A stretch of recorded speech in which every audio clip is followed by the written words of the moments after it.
Oke, saya rekam saja. Nah, saya mulai lagi dengan kenapa saya minta tolong Anda buang kata-kata target malam ini. Apa sih filosofinya? Oh, apa sih filosofinya? Kita lihat ya. Semoga nggak ngantuk malam ini dengan saya. Nah, nih. Boleh tolong dibaca nggak yang keras? Saya pengen dengar suaranya dari Kak Shirley deh. Dari Kak Shirley aja. Kak Shirley. Tolong boleh dibaca Kak Shirley slide saya yang keras Kak Shirley. Silahkan Kak. Lihat target SBR minimum untuk perusahaan dapat beroperasi. Tapi minimum kan buat sales pemula. Apa artinya Kak kira-kira? Kalau dibaca pelan-pelan, ini kira-kira artinya apa ya? Target minimum untuk orang pemula. Untuk penjualan pemula. Oke, nggak apa-apa. Begini Kak Shirley, saya bantu ya. Terima kasih. Gini. Bang Denny kasih target kepada kita semua. Dia kasih target kepada kita semua nih. Ya. Kemudian Bang Denny itu bilang, target perusahaan kita misalnya, misal aja ya teman-teman ya, 1 miliar 1 bulan. 1 miliar 1 bulan target perusahaan kita. Misal. Teman-teman, kalau selevel pendiri perusahaan memberikan Anda target angka 1 miliar, oke? Itu artinya kalau Anda capai 1 miliar, perusahaan itu bisa beroperasi dengan baik. Ulang ya. Kalau Anda dengar target 1 miliar, lalu turun nih ke timnya Mas Ferry, ke timnya Mas Yanto, ke timnya Mbak Shirley, ke timnya Kak Nurul, ke timnya Pak Marwan, tiba-tiba ke timnya Kak Mulyati, ke timnya Asto. Terus Asto bilang, gue dapatnya berapa ya? Oh, gue dapatnya 100 juta, berarti target gue 100 juta. Target 100 juta yang harus Asto deliver ke perusahaan atau ke organisasi, itu adalah target minimum agar perusahaan bisa beroperasi. Itu dulu ya. Jadi kita harus tahu dulu nih, ngelihatnya. Kan kita sebagai sales kan nggak mau dong target kita diukur dari keadaan yang segitu. Kalau saya sih nggak mau. Kalau saya nggak mau. Bagi saya, dalam hidup bekerja profesional, bukan target yang menjadi tujuan saya. Bukan. Kalau saya dikasih target 100 juta, saya exit 100 juta, udah selesai dong. Mana Bang Denny? Bonus saya. Mana insentif saya? Ayo, udah janji kan? Saya kan udah dapat 100 juta targetnya. Mana? Enggak, teman-teman. Hidup itu jangan dipatok dengan target yang diberikan seseorang kepada Anda. Anda akan stres, seriously. Saya mau memberitahu jumlah angka ya. Tebak ya, saya minta Kak Leni deh. Kak Leni kayak dengerin saya ini agak-agak, ini siapa sih ini? Kok ngomongnya dari tadi nggak ada apa itu, apa namanya mungkin. Kayak kan pengen dapat 100.000. Gitu. Nggak akan terjadi ya. Kalian boleh liatin saya terus, tapi nggak akan terjadi di mulut saya akan ngomong A, enggak. Kak Leni, tanya ya. Tanya ya Kak Leni ya. Kalau saya kasih angka berapa nih? 5.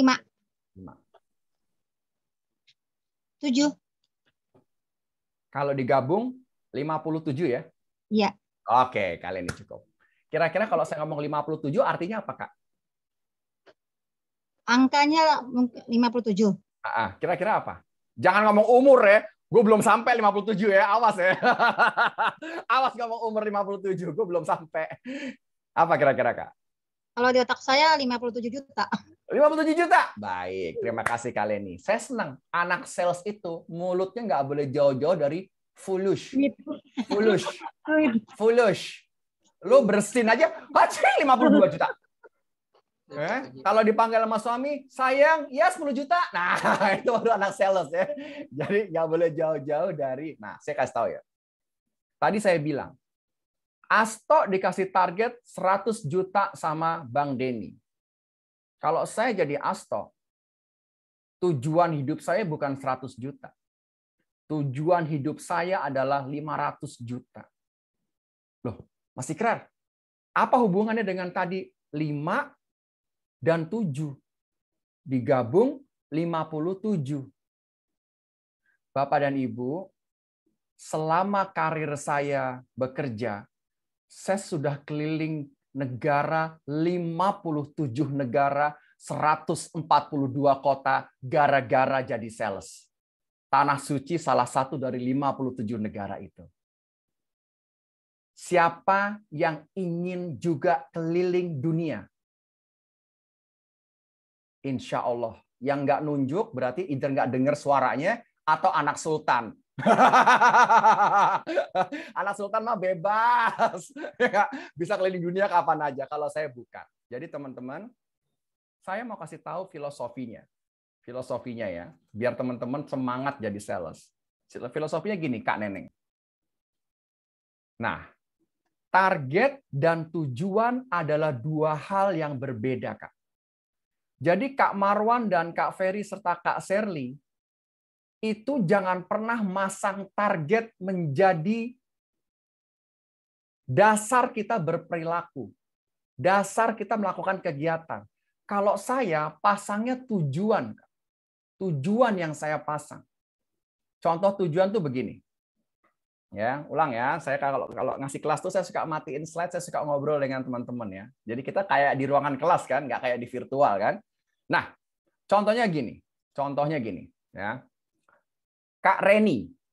Contohnya ya, Kak Reni Mayasari. Dengar ya, Kak? Suara saya dengar ya? Nah, saya bilangnya gini, Kak Reni. Target saya diberikan oleh perusahaan 100 juta. Kak, tujuan saya 500 juta. Menurut Kak Reni, kenapa saya ngomong begitu? Kenapa penting ngomong begitu, Kak? Silakan.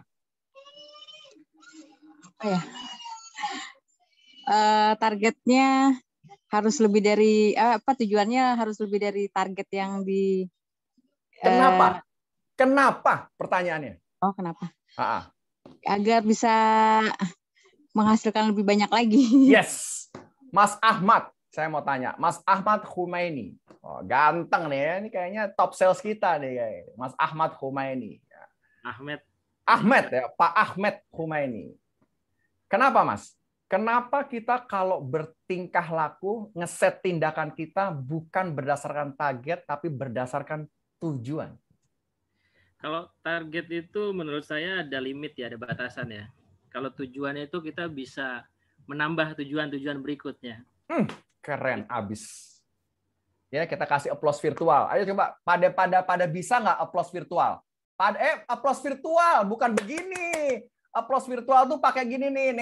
Nih, lihat layar saya tuh. Masa gini virtual kayak di kelas aja. Aduh, kocak nih kelas ini. Rasa di kelas. Ya, pakai virtual, Kak. Kalau kita virtual applause-nya tuh virtual. Yuk kita mulai lagi. Teman-teman, benar yang dikatakan sama Mas Denny. Gini. Mas Ahmed kok Mas Denny. Gini. Ketika saya bekerja sebagai seorang sales tahun 98, saya adalah account eksekutif ya. Teman-teman, account eksekutif itu adalah sales yang paling dasar dari piramida sebagai seorang sales.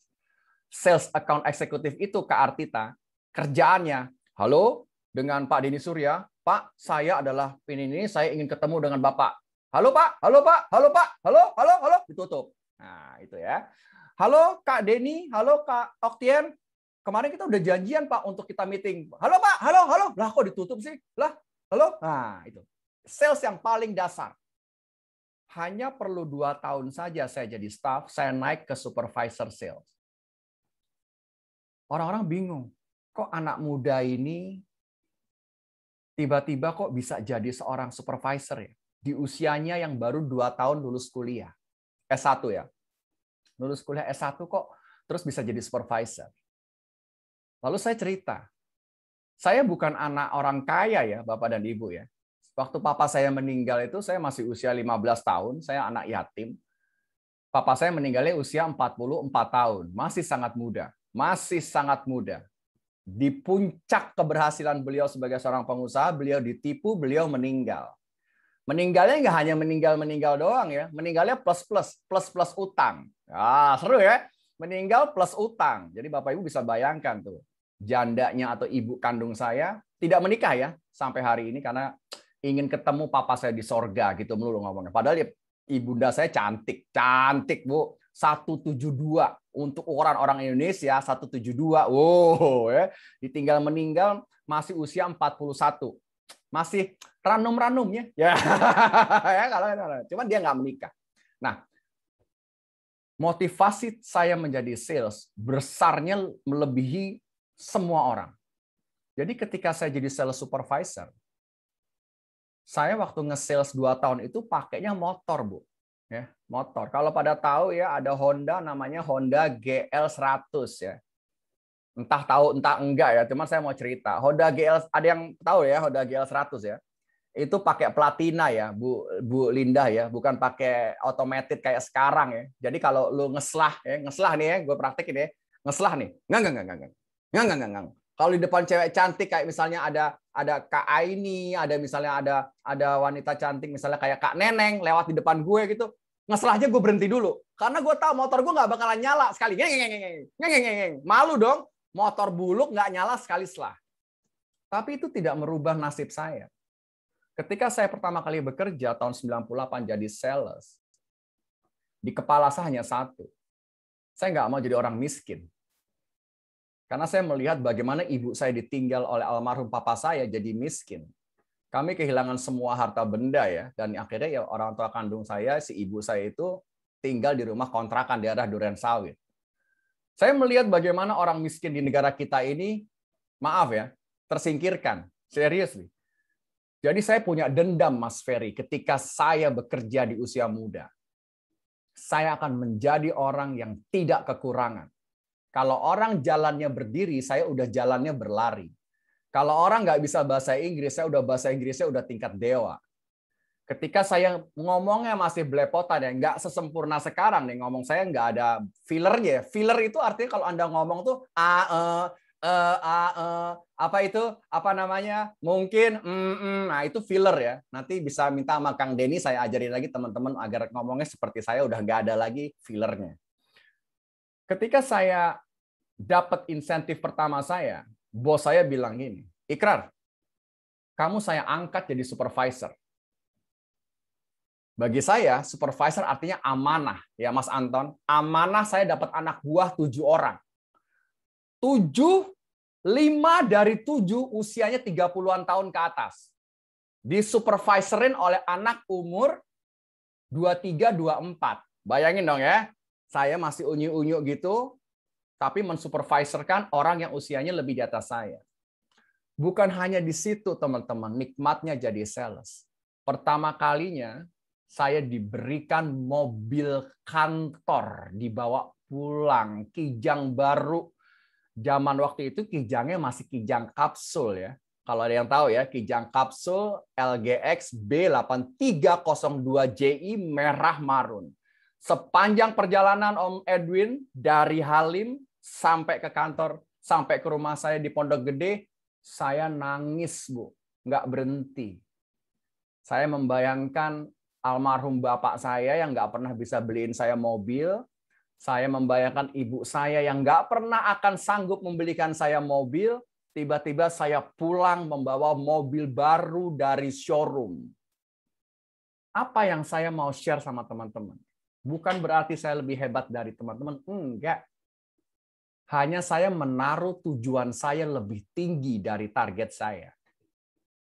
Sehingga karir saya terus berjalan sebagai sales, ya sudah, saya bisa menikmati hampir seperempat negara di dunia ini dan melihat wawasannya.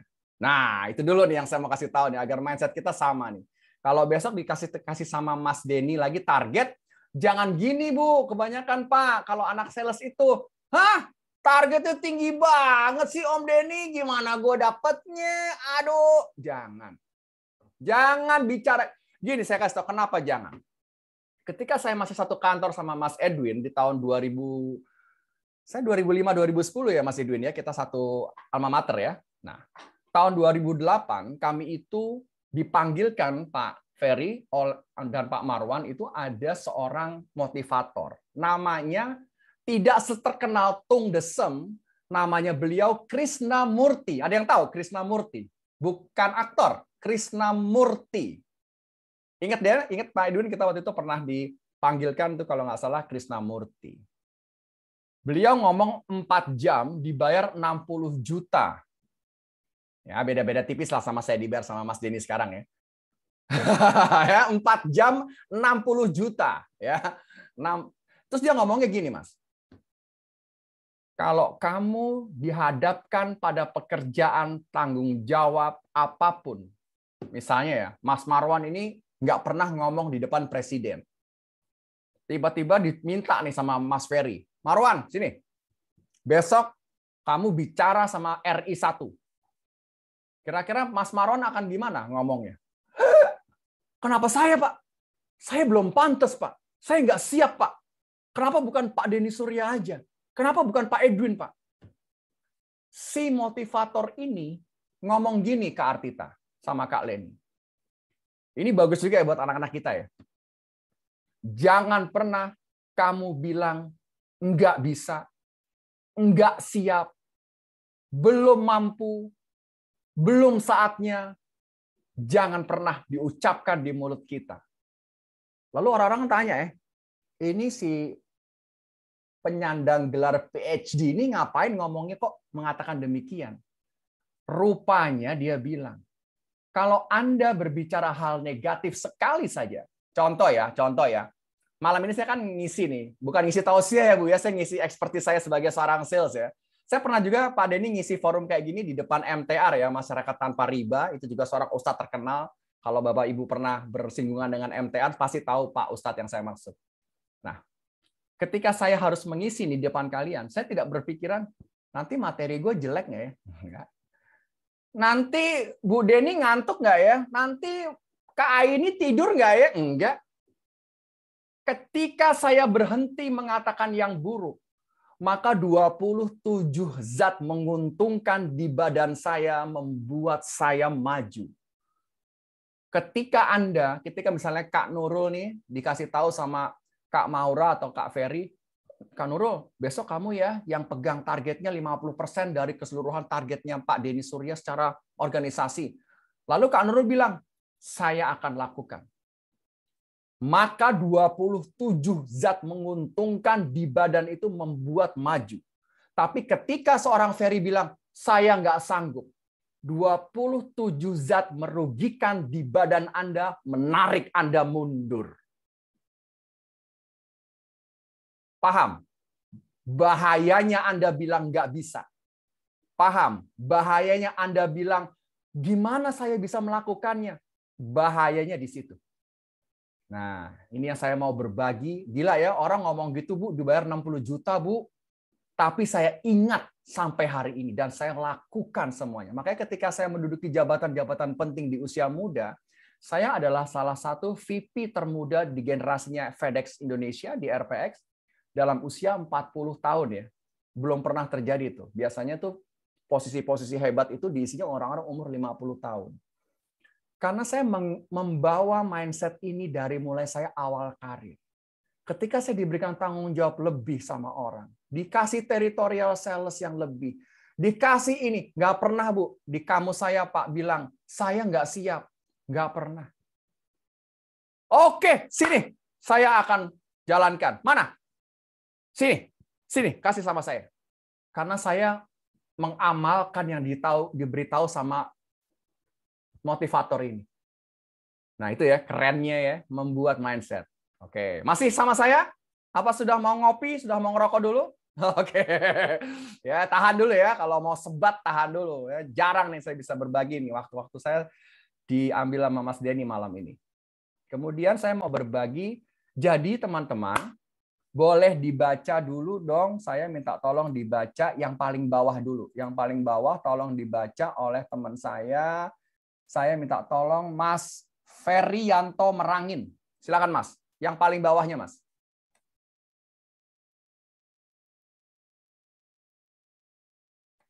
Mas Ferry. Ya, oke. Set behavior berdasar tujuan, bukan target sales. Aktivitasmu akan berbeda. Kira-kira gimana menjelaskannya Mas? Kalau kita ngeset mindset kita berdasarkan tujuan, kita tidak akan terbebani dengan apa yang sudah ditarget orang. Karena kalau kita ditarget orang, kita bisa diukur kemampuan kita. Rasanya cuma itu aja. Thank you. Ketika saya akan membawa keluarga saya ke depan Masjidil Haram, nggak pernah terbayangkan saya bisa membawa seluruh keluarga saya ke sana dengan levelnya bukan level yang biasa-biasa saja. Saya bawa dengan fasilitas terbaik untuk bisa melihat Ka'bah. Karena yang saya terapkan tujuan. Saya bawa keluarga saya bisa mengelilingi dunia bukan dengan fasilitas murah meriah. Enggak. Karena yang saya taruh tujuan saya. Kalau saya ditarget 100 juta, saya nyampe. Insentif saya paling cuma 2 juta. 2 juta, Kak, buat beli teflon aja 1,7. Kelar loh. Dapat insentif 2 juta. Terus Kak Leni bilang, ayah beli teflon dong. Teflonnya berapa? 1,7. Hah? Insentifku cuma 2 juta. Lu minta teflon 1,7, gubrak. Tapi kalau dapat insentifnya 50 juta, berapa sayang? Teflonnya 1,7. Apalagi sayang? Itu doang. Tas nggak mau ganti. Sepatunya kayaknya udah mulai lecet-lecet tuh. Makeup kamu gimana? Masih pakai Wardah? Jangan dong. Pakai yang MAC gimana? Loh. Kau tahu ya Mas Ikrar ya? Yuk ratakan alis kita yuk, ratakan. Kak Oktian sampai ketawa ngakak tuh yuk. Ratakan alis kita, ratakan. Mas Anton, ayo oke Mas Anton. Oke. Jangan marah ya kalau saya lagi ngasih training ya. Saya suka bercanda. Nah, kita akan berbagi lagi tips yang saya bilang tadi. Jadi gini, kalau saya set aktivitas saya 100 juta, maka saya akan melakukannya biasa-biasa aja, Bang Denny. Gue akan nelpon orang hanya 3 sehari. Hanya gue ketemu buat ajak orang bikin proposal hanya 2, karena cuma 100. Tapi kalau saya set tujuan saya 500, aktivitas saya akan menggila. Orang belum sampai ngapa-ngapain, jam 6 gue udah sapa customer. Orang belum mulai kerja, Bu. Jam 7 masih sarapan, kakak-kikik. Saya udah selesaikan email saya. Saya sudah ngobrol sama calon customer saya. Nah, ini yang saya maksud. Ngeset perilaku, jangan dengan target lu yang cuma segini. Karena nanti usaha lu akan segini. Tapi ngeset yang namanya perilaku berdasarkan tujuan lu mau kemana. Pengen nggak tujuan kita misalnya membawa anak-anak kita sekolah tinggi di Jerman. Berarti kalau membawa sekolah tinggi di Jerman, atau bawa yang namanya, tahu ya, The Ivy League ya. Kalau teman-teman lihat film tuh ada The Ivy League ya. 10 universitas terbaik di Amerika. Saya beritahu nih, pinter aja nggak cukup, Mas. Ulang ya. Anaknya Mas Anton nih tiba-tiba bilang, Papi, saya mau kuliah di Harvard. Saya kan bintang kelas. Saya kan idola juara. Nggak bisa, Mas Anton. Pinter aja nggak cukup, Mas, buat nyekolahin anak kita di Harvard. Nggak bisa. Lalu gimana, Mas? Harus pintar dan orang tuanya kaya, Mas. Kayanya kaya banget. Ini biar teman-teman follow me ya, the way I take my life. Kalau nggak punya sebulan ngirimin anak kita $30.000 ke Amerika buat sekolah di Harvard, nggak bisa, Mas. Tuitionnya mahalnya bukan main. Jadi kalau bisa sekolah di Harvard itu bukan hanya orang pinter plus orang kaya. Gitu. Nah, untuk kan masing-masing beda ya, masing-masing ada yang bilang kan relatif ya Mas Ikrar, daya kita ngelihat kaya itu kan relatif ya. Bagi saya melihatnya, kalau Anda tujuan hidupnya tidak tinggi, hanya sebatas target, siap-siap nggak bisa menikmati privilege. Udah itu aja. Oke, lanjut dulu ya. Baru yang kedua nih, semoga bisa menginspirasi Kak Neneng. Kak Neneng sudah bisa suaranya dibuka tadi? Sudah bisa keluar belum? Coba tes. Mute, unmute. Tes. Wah, belum bisa. Kak, udah besok. Kak Neneng, beli ini yang bagus, Kak. Nih, beli. Jangan yang 20.000. Jadi sales ininya yang mahal dikit. Ini adalah investasi. Kalau mau jadi sales jangan yang murah-murah, beli giniannya Kak. Ini investasi. Ini yang saya pakai ini emang mahal, mahalnya mahal banget. Tapi udah 2 tahun Kak, kagak pernah ganti. Dan ngomongnya nggak perlu begini. Tahu ya teman-teman ya? Oke, jadi Ayatullah. Jadi saya nih ngomongnya gini. Nah, kalau headsetnya Sultan ngomongnya nggak perlu. Nah, boleh juga, tapi nggak perlu gini-giniin gitu ya. Sorry ya Kak Neneng. Wow, keren tuh. Tapi kok suaranya nggak ada? Kak Neneng suaranya kenapa? Nggak ada. Coba nanti dicek ya Kak. Suaranya bagus tuh. Lihat, lihat. Teman-teman lihat. Headsetnya bagus tuh. Ada lampunya. Jangan sampai terbang ya. Ada lampunya. Tapi nggak ada suaranya. Nggak apa-apa Kak. Nanti diperbaiki. Yuk. Saya berbagi lagi tips yang berikutnya. Nah, coba tolong dong dibaca. Ada teman-teman saya yang mau cobain baca ini. Silakan. Yang tadi sudah keluar suaranya boleh. Siapa yang sudah keluar? Kak Neneng, sudah? Coba tes. Belum juga. Saya minta tolong dibacakan Mas Agus BD Tanur Demak. Demak. Silakan Mas Agus BD Tanur Demak. Demak. Tips 3 ya Pak ya. Yes. Jalan kontes salmu sendiri, bukan kata perusahaan. Jika tujuan saya tercapai, maka saya akan bawa keluarga saya ke Tanah Suci, Turki, dan Eropa. Masya Allah. Apa artinya nih Mas, kira-kira Mas? Jadi tujuan hidup, ini tujuan impian ini. Oke, terima kasih ya Mas ya. Saya coba menjelaskan yang ini. Teman-teman, yang saya tuliskan di sini, ini Masya Allah luar biasanya di hidup saya loh. Ini. Jalani kontes salesmu sendiri, bukan kata perusahaan. Oke? Ini yang saya maksud. Kalau saya mau membawa keluarga saya ke Tanah Suci, saya mau membawa keluarga saya ke Turki, saya mau ngajak mereka ngelihat bagaimana indahnya Paris di malam hari, bagaimana indahnya Belgium, bagaimana indahnya Eropa, bagaimana indahnya Frankfurt, bagaimana indahnya Rusia, maka saya harus jalani kontes sales saya sendiri. Jadi gini ya, saya membayangkannya gini ya. Bapak Ibu tahu ya kalau saya ngomong kontes ya, tahu ya kontes ya. Kontes saya sendiri. Jadi ketika saya diberikan target oleh seorang Denny, Ikrar, target lo 100 juta. Target itu saya buang ke jendela. Kontes saya 500 juta. Karena 100 juta nggak cukup membawa kehidupan yang nyaman bagi saya. Nah, jadi saya menjalani kontes saya sendiri. Kapan saya harus follow up customer? Kapan saya harus ketemu orang? Kapan saya harus istirahat sebentar? Kapan saya harus ibadah? Habis itu saya lanjut lagi follow up customer. Kapan saya harus bikin virtual meeting? Kapan saya harus kumpulin orang? Kapan? Itu kontes saya sendiri. Jadi jangan datang ke atasan Anda bilang, jadi Bu Leni, saya dikasih target 100 juta, Bu. Saya mesti ngapain, Bu? Ini mental orang yang nggak paham bahwa dia nggak pernah tahu kontes yang harus dia lakukan. Nah, ini jadi nanti saya akan berbagi sedikit ya bagaimana kita kalau jadi pimpinan atau BM harus melakukan 3 hal utama. Nanti ingatkan saya. Nanti akan saya bagi nih 3 hal utamanya.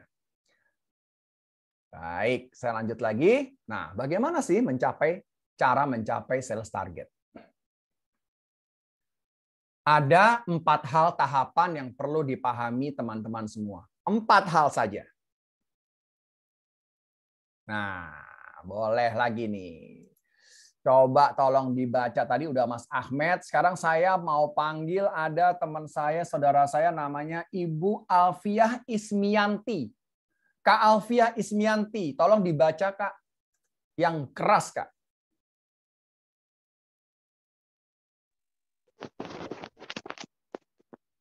Brandingmu seperti apa? Sejalan nggak dengan perusahaan? Wow, suaranya bening banget. Suaranya jelas sekali. Bagus, Bu. Benar, kualitasnya di sini saya bagus sekali. Terima kasih, Bu. Branding Anda seperti apa? Sesuai nggak dengan perusahaan? Saya mau tanya sekarang. Ada nggak yang mau menjelaskan, berbagi sama teman-teman? Apa sih, Kak, kaitannya branding dengan sales? Branding itu apa sih? Ada yang mau coba jelaskan? Silahkan. Siapa yang mau menjelaskan apa itu branding? Ada yang mau open mic? Siapa? Siapa yang mau open mic? Ada? Kayaknya minta saya tunjuk nih. Ada? Siapa? Branding. Oke. Mas Ferry, silakan Mas Ferry. Branding itu set kita terhadap customer. Jadi kalau customer, kalau misalnya ada saya telepon, dia langsung ingat, oh ini Ferry Tanur, pasti gitu. Oh, jadi sudah berarti tahu. Udah sejalan. Udah sejalan. Oke. Ada lagi yang punya beda pendapat dengan Kak Ferry? Siapa yang mau coba untuk berbagi? Mas Ahmed? Ya. Oke, silakan Mas. Mungkin menurut saya branding adalah menunjukkan jati diri kita sebagai orang yang menjual brand itu. Orang yang menjual orang brand. mengetahui bahwa Ahmed adalah Tanur. Ahmed adalah Tanur. Oke, pertanyaan saya gini. Kalau untuk mencari Tanur, bisa ke Ahmed. Mungkin seperti itu. Oke, nggak apa-apa. Jangan dimatiin dulu mic-nya. Kita ngobrol. Kita ngobrol. Mas Ahmed, saya mau tanya. Sekarang produk utamanya Tanur apa? Produk utamanya Tanur apa? Produk utamanya Tanur haji dan umroh. Haji dan umroh. Oke ya. Nih menarik nih ya. Saya mau tanya sama Mas Ahmed boleh, sama Kak Nurul boleh. Jika ada orang di sosial media, dia bertanya di postingnya atau di timeline-nya, saya perlu teman atau penyelenggara yang bisa membantu saya haji atau umroh. Dengan siapa ya saya mesti kontak? Pertanyaan saya hanya satu. Apakah nama seorang Ahmed atau nama seorang Ferry atau nama seorang Nurul disebutkan di sosial media itu oleh seseorang? Itu pertanyaan saya. Iya, disebutkan. Disebutkan? Disebutkan. Disebutkan ya? Nah. Iya, disebutkan. Ada yang belum disebutkan? Harusnya disebutkan. Nah, harusnya. Gini. Saya mau kasih tahu sedikit ilmunya. Gini. Sedikit aja ya. Jadi teman-teman paham. Sosial media. Saya nggak nanya ibu bapak mau pakai apa. Mau pakai Facebook kek, mau pakai Instagram kek, mau pakai Twitter kek, mau pakai apapun, terserah. Ya. Sosial media, saya pakai bahasa Inggris sedikit boleh ya? Boleh. Nanti saya coba jelaskan bahasa Indonesianya. Karena kalau pakai bahasa Inggris sedikit itu kira-kira kita agak-agak ada wacana dikit. It's not a license to sell. Itu dulu. Yang pertama. Yang kedua, it's not a license to spamming. Nah, bahasa Indonesia gini nih. Sosial media itu bukan izin Anda diberikan untuk jualan. Bukan. Jadi kalau Anda posting di sosial media, ada mukanya Ahmed. Ahmed. Umroh haji. Tanur. Hubungi saya segera. Pengalaman saya sih, 1% doang yang akan ngubungin lo. Pengalaman saya. Kak Ferry, bikin video upload. Ngomongnya gini, teman-teman, saya Ferry Tanur. Saya ahlinya umroh dan ibadah haji. Jika Anda menginginkan layanan umroh dan ibadah haji tanpa pusing, tanpa puyeng, hubungin saya. 1% yang akan ngubungin doang. Serius. Bukan itu sosial media untuk branding yang tepat di zaman sekarang pandemi. Bukan. Saya adalah salah satu orang dengan follower terbanyak di sosial media LinkedIn ya. Itu sosial media profesional ya. Yang followernya nggak bisa lo beli. Nggak kayak di Instagram ya. Mau beli follower, Bu? Mau, Bu? Biar bisa endorse, Bu? Mau, Bu, beli follower? Ya. LinkedIn adalah sosial media untuk profesional. Saya adalah salah satu yang terbanyak di sana. Bagaimana saya melakukannya? Gini Kak Heni sama Kak Ayatullah. Branding itu, ini saya kasih ngomong pelan-pelan ya. Branding itu Anda siarkan yang bisa Anda lakukan. Pertama, yang biasa Anda lakukan. Kedua, secara persisten. Ketiga, secara konsisten. Keempat, selesai urusannya. Ulang ya. Ulang nih, biar mantap ke kepala kita semua nih malam ini. Obrolan dari saya.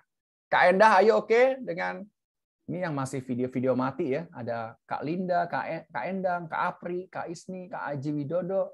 Kayak ngomong tas kresek saya kalau udah ada videonya. Nah, Kak Ardi keluar tuh. Halo Kak Ardi Nugroho. Sehat, Kang? Sehat? Alhamdulillah sehat. Oke, senyum. Nah, ganteng kan kalau senyum. Oke, saya ulang lagi. Yang namanya sosial media dan branding, Pak Asep, Tangerang Selatan. Satu, yang lu bisa Pak Asep, yang Pak Asep biasa lakukan secara persisten, Kak Tajul, dan secara konsisten. Ya, contohnya gini. Contoh ya, saya mau kasih tahu contoh ya. Biar teman-teman terinspirasi apa yang bisa dilakukan sebagai alternatif. Misalnya gini. Mas Denny menyampaikan campaign. Kita campaign ya, bulan depan pemerintah akan buka lagi umrohnya, misalnya. Ibadah haji sudah akan buka lagi, misalnya. Kita udah tahu campaign, ingat-ingat katanya Mas Ikrar. Oh, gue harus branding. Branding itu kaitannya dengan Anda sebagai sales ya, atau BM whatever it is namanya. Gini metodologinya. Contoh ya. Selamat pagi teman-teman Tanur seluruh Indonesia. Hari ini saya mau berbagi tips Anda bagaimana caranya Anda melakukan persiapan umroh. Yang pertama, pastikan Anda 1. Yang kedua, pastikan Anda 2. Yang ketiga, yang keempat. Nah, mau tahu informasi lanjutannya? Hubungin saya ya, kita ngobrol. Yang barusan saya omongin ini menurut teman-teman apa? Kak Sherly, yang saya omongin barusan ini contoh nge-branding itu hard selling atau soft selling? Kak Sherly, saya mau tanya. Soft. Kenapa? Memperkenalkan tanpa harus memaksa. Yang tadi saya omongin apa pertama kalinya? Ingat nggak? Teman-teman Tanur seluruh Indonesia, saya mau memberikan tips buat Anda semua bagaimana Anda mempersiapkan umroh Anda. Apa yang saya omongin di sini? Tips, tentang tips. Bedakan dengan gini Kak Sherly. Teman-teman Tanur seluruh Indonesia, perkenalkan saya Ikrar, saya menjual produk-produk umroh dan haji yang sangat kompetitif kepada Anda semua. Jika Anda memakai saya, tahu bedanya nih, teman-teman, antara yang pertama sama yang kedua? Iya. Oke, thank you Kak Sherly. Oke. Jadi yang pertama itu, kalau Anda disuruh branding sama perusahaan, diminta branding, Anda berikanlah edukasi ke masyarakat. Edukasi itu tips, cara jitu, yang harus kita hindari, yang sebaiknya Anda lakukan. Kasih itu kan Anda kan masternya, Anda kan yang udah dikasih tahu ilmunya sama Tanur. Kasih di awal. Lalu ujungnya jualan dikit. Kalau masih nggak ngerti, hubungin saya ya. Ini teknik jualan sekarang, Mas. Branding di masa pandemi. Kalau main Instagram, bikin karuselnya. Kalau yang nggak tahu karusel itu apa ya? Slide berseri. Kalau masih belum tahu juga, ntar tanya sama Mas Denny, Mas ajarin kita bikin karusel. Itu slide berseri. Slide yang pertama, misalnya ya, Kak Reni bikin karusel tentang umroh. Slide pertama, Kak Reni akan ngomong, tahukah Anda 5 tips dahsyat kalau Anda melakukan umroh? Slide pertama. Slide kedua, umumnya masyarakat Indonesia banyak yang menderita karena tidak melakukan hal-hal ini. Karusel yang ketiga. Nah, Reni berikan ya tips buat kita semua 5 yang paling utama. Karusel keempat, tips pertama. Karusel kelima, tips kedua. Karusel ketiga, tips ketiga. Karusel keempat, lo giniin. Wah, kok tips keempatnya hilang? Hubungin Reni yuk, kita bicara sambil ngopi. Gitu loh kakak, zaman sekarang sosial media dipakai. Bukan lu posting poster lu, gue ahlinya umroh, gue ahlinya haji. Buset, generasi umur-umur yang 50 tahun ke atas udah bakalan lewat. Sekarang generasi pembelanja terbesar adalah generasi Z. Kalau teman-teman belum tahu generasi, saya info sekalian. Bonus, biar pada paham. Generasi Z, calon pembeli kita umurnya 20-30 tahun ke Aini. Ini cara ngomongnya beda sama generasinya Pak Ferry yang udah 40 tahun ke atas. Beda. Jadi harus tahu nih di perusahaan Tanur, gimana ya gue ngomong sama calon pembeli haji umroh gue yang masih umur 20-30 tahun. Generasi milenial 30-40 tahun. Gimana gue cara ngomongnya? Mau ngomong sama generasi milenial, Anda pakai batik. Orang milenial bingung. Ini yang ngomong sama gue, profesional atau ini dosen. Paham dulu caranya handle generasi milenial. Umur 30-40 tahun. Generasi yang udah mapan, generasi X. Kayak modelnya Pak Ferry, kayak model Pak Anton, kayak model Pak Edwin, udah 40-50 tahun umurnya, itu generasi X. Ini memang cara pendekatannya lu harus rapi, kalau ketemu nunduk. Gimana Pak? Keluarga sehat Pak? Kita ngomong gitu sama anak generasi Z. Gimana Mas? Keluarga sehat? Mas saya belum nikah. Generasi Z nggak ngomongin nikah, Bo. Kita ngomongnya mau jalan-jalan sama selfie. Belum lagi Anda ngomong generasi baby boomers yang umur 50 tahun ke atas. Nah, ini harus paham nih jadi sales. Karena beda, Kak, cara ngomongnya. Beda cara penyajian sosial medianya. Beda cara brandingnya. Oh, ya. Kira-kira gitu ya. Sabar. Nanti kita break sebentar lah buat ke toilet sama buat ngopi. Bentar. Sekarang udah jam 9.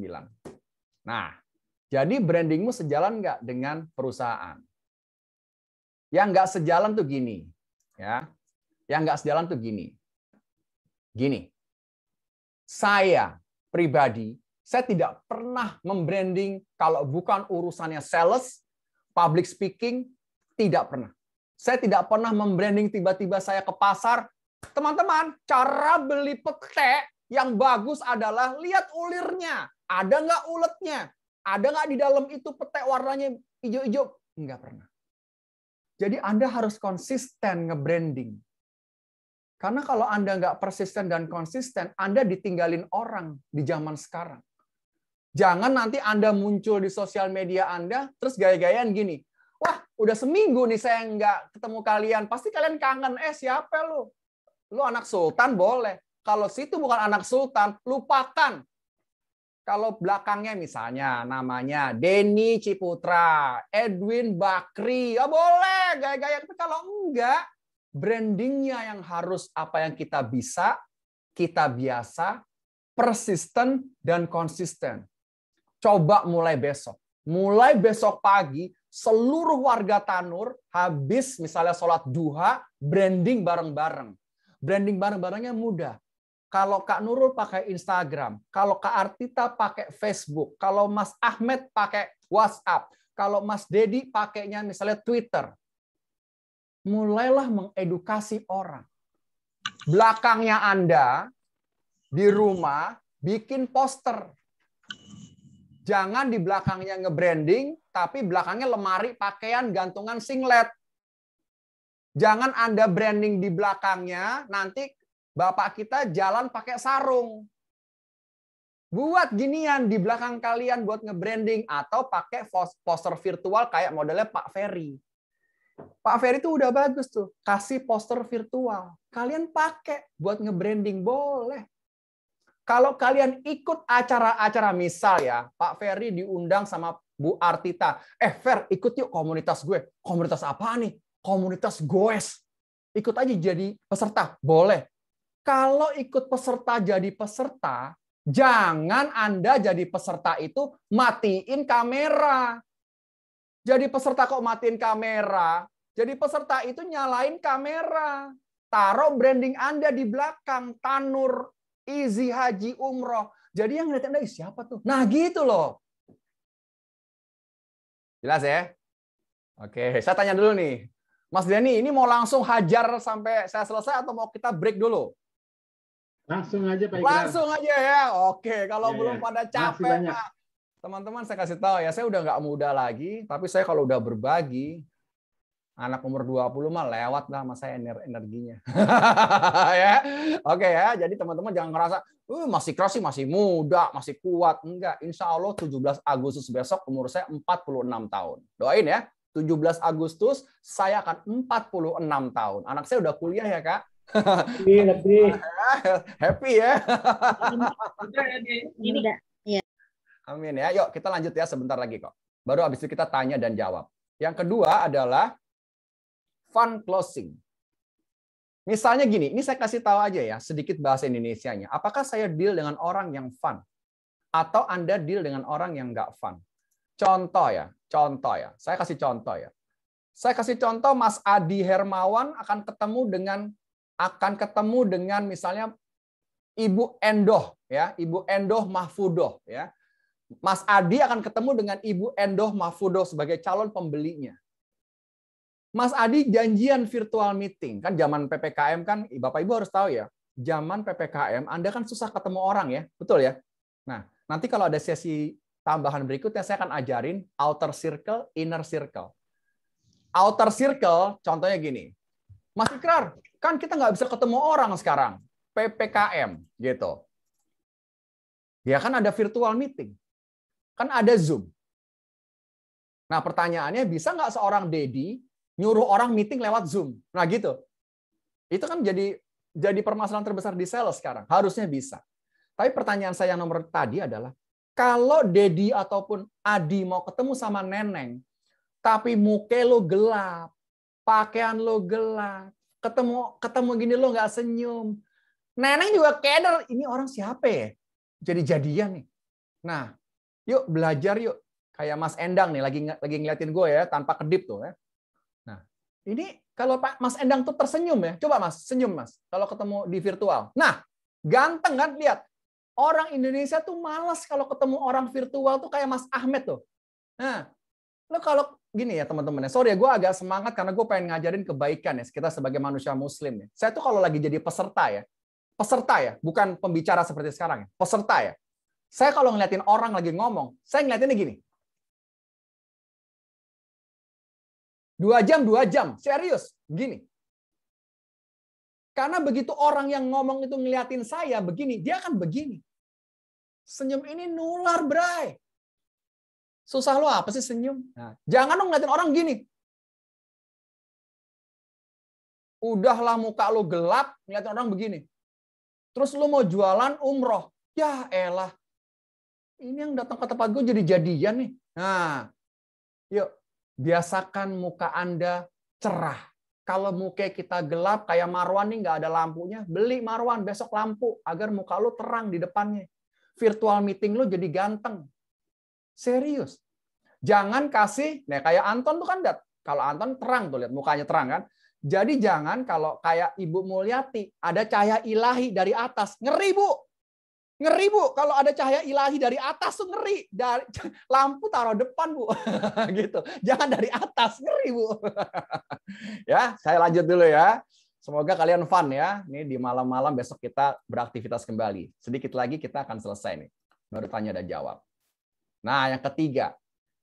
Keputusan orang membeli itu dasarnya emosional.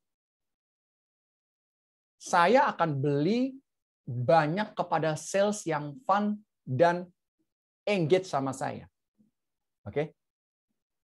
Hampir semua di profesional, Bu, kebanyakan beli itu berdasarkan kenyamanan. Ketika saya nyaman dengan Kak Mulyati, saya akan beli terus ke Kak Mulyati. Walaupun Kak Ferry datang ke saya, gue murahin deh lo, tapi saya nggak nyaman. Nah, itu namanya hubungan pembelian itu didasarkan emosional. Pertanyaan saya, apakah ketika Kak Rizky posting sesuatu di sosial media, apakah Anda bisa menyentuh emosional orang? Harus belajar copywriting. Copywriting itu kalau Anda posting sesuatu, Saya kasih tipsnya ya. Saya itu kalau udah posting di LinkedIn ya, viewer saya itu nggak pernah kurang dari 10.000, 18.000 ya, kalau saya lagi posting. Teman-teman, Anda dibaca 10.000 viewers sekali posting, menurut Anda akan jadi bisnis berapa? Akeh, nek wong Jawa bilang, akeh tenan, serius. Nah, masalahnya kalau kita ini merasa ya, aduh aku kan udah berumur, masa aku main di sosial media? Iya, kalau udah berumur itu kan kebanyakan kita kan auto forward. Entah itu berita benar berita enggak, lu forward aja. Enggak lah, kalau kita membela Tanur. Yuk, mulai besok nih, Mas Denny ajarin saya dong caranya ngeposting gimana yang dibilang sama Mas Ikrar ya. Jadi besok pagi seluruh keluarga besar Tanur itu ngepostingnya adalah edukasi. Jadi orang itu akan mendengar Anda. Gue pernah lihat itu Kak Shirley kalau posting itu soal umroh sama haji loh. Hubungin dia aja. Dia enak kok, nggak menggurui. Kalau ditanyain dia juga asik, nggak langsung, oke Bu, kita besok jadian ya Bu ya, ini pasti berangkat umroh ya. Enggak kok. Dia jadi konsultan kok. Nah, itu yang saya maksud ya. Jadi kita kalau jadi sales itu emang harus begitu ya. Keputusan berdasarkan emosional ya Kak Reni ya, makanya jangan emosi. Ya, bukan berarti gue sebetulnya deket nih sama emosi Krar. Gue dikit-dikit emosi lihat orang. Jangan, itu salah. Kalau lo deket-deket emosi lihat orang itu salah. Ya. Nah, yang keempat, ini adalah sebelum kita tutup, bagaimana nanti Anda mendeliver story Anda? Coba saya mau tanya ya. Saya minta tolong dulu. Kak Reni tolong bacain dulu Kak, yang nomor 4 ini khusus.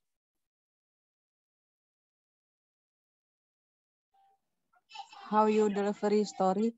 Okay. Cerita sales selalu saja tentang dia. Lalu kapan dengar orang depan kita? Thank you Kak. Saya mau tanya sekarang. Saya mau tanya dengan Saya mau tanya dengan yang belum pernah saya panggil siapa ya? Kira-kira ya. Wah, ini aja nih yang kelihatan ngeliatin saya serius nih. Mas Tajul Arifin. Ya, dari tadi ngeliatin saya serius nih. Wow, ada cahaya ilahi di belakangnya tuh, ada cahaya ilahi. Jadi saya nggak bisa lihat mukanya, gelap. Ya. Mas Tajul, Assalamualaikum Mas Tajul. Waalaikumsalam warahmatullahi. Coba praktekkan Mas. Saya adalah calon pembeli Tanur untuk produk umroh dan haji. Pertama kali kalau Pak Tajul ketemu orang gimana Pak ngobrolnya? Selain apa kabar sehat Pak? Silakan Pak. Terima kasih. Assalamualaikum warahmatullahi wabarakatuh. Waalaikumsalam.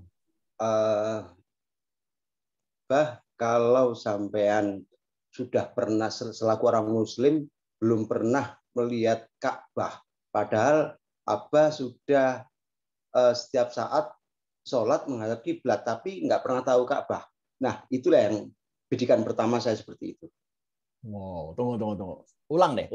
Ya. Saya pembelinya. Kita role play. Anda ketemu saya nih. Coba ngobrol pertamanya gimana? Saya pengen dengar. Coba. Ya, langsung ya. Yuk, teman-teman dengerin ya. Mas Ikrar. Ya, Mas Ikrar. Ya. Sampean kan orang Muslim. Ya, Pak.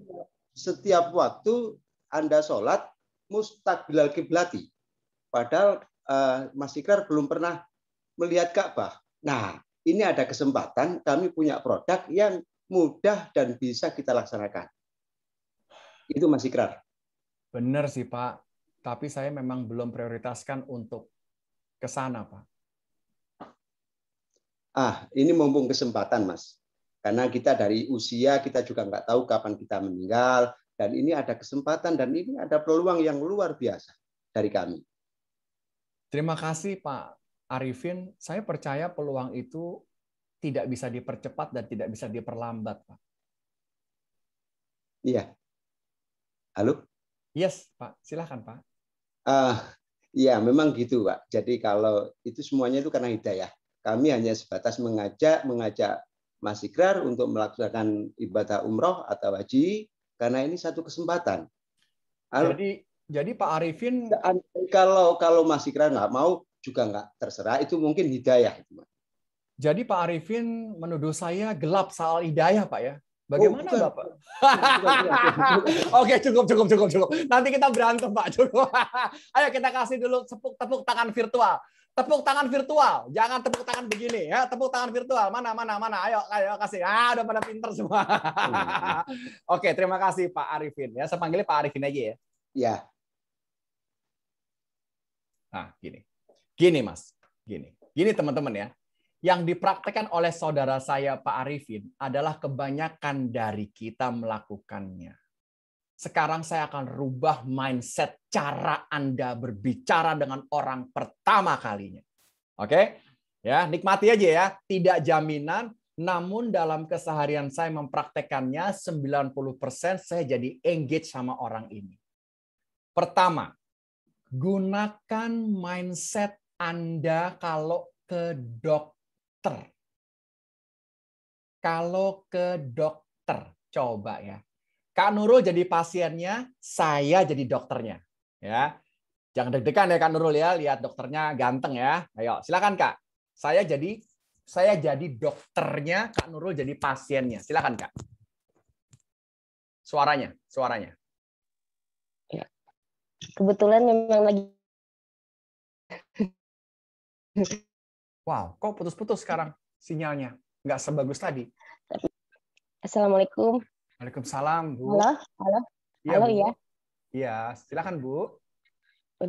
Udah jelas Bapak. Oke, Mas ya. Oke. Ya. Kebetulan lagi sakit Pak Dokter. Oh, jadi Ibu lagi sakit ya? Oke. Terakhir Ibu makan apa, Bu? Makan nasi. Oke. Minum obat. Oke. Ketemu dengan siapa, Bu? Kemarin pernah ketemu dengan orang yang juga sakit sama? Oh, sinyalnya jelek sekali.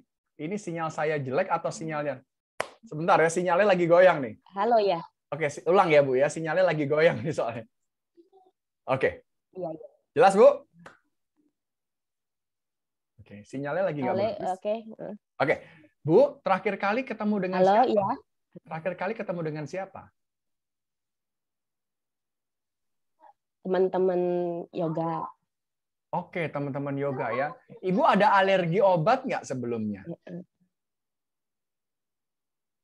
Alhamdulillah nggak ada. Nggak ada, Bu ya. Baik, kalau begitu, Bu, saya periksa dulu. Nah, ini Bu resepnya, silakan ke rumah sakit atau ke apotik. Nah, sekarang bandingkan, Bu, dengan yang kedua. Bandingkan dengan yang kedua. Silakan Bu, dicoba lagi Bu. Yang kedua, saya sakit dokter gitu.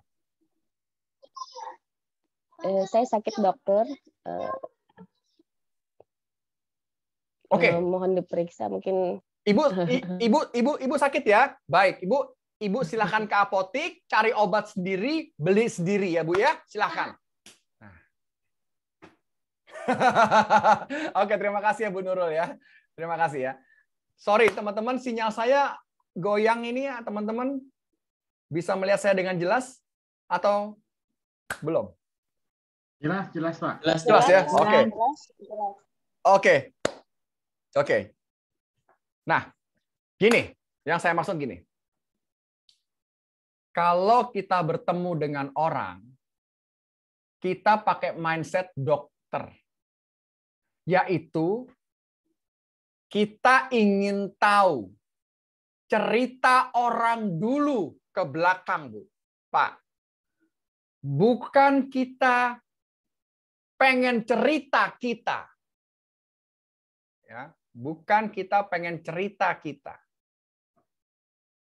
Yang tadi Pak Arifin peragakan adalah Pak Arifin bercerita produk dia. Dia sama sekali tidak mau mendengar sayanya. Oke, ini saya mau balik mindset Bapak Ibu. Kalau ketemu dengan orang pertama kali, jangan ada di kepala kita mindset bahwa kita mau cerita. Bukan. Tapi adalah kita mau dengar cerita orang. Nah, itu nanti caranya berbeda, Bu. Caranya berbeda, Pak. Anda tidak pamer tanur, tidak. Anda tidak menjudge orang dengan hidayah, tidak. Anda akan mendengar cerita orang itu mau bagaimana. Contoh ya. Bu Shirley, apa yang Ibu bayangkan soal tanah suci, Bu? Terus kita diem. Nanti Ibu Shirley akan cerita tuh. Bagaimana Ibu bisa membayangkan Ibu sekeluarga pergi ke tanah suci? Selama ini apa, Bu, yang menjadi tantangan terbesar Ibu bisa pergi ke tanah suci? Dengerin ya, contoh pertanyaan saya ini ya, tidak ada menghakimi orang. Tidak.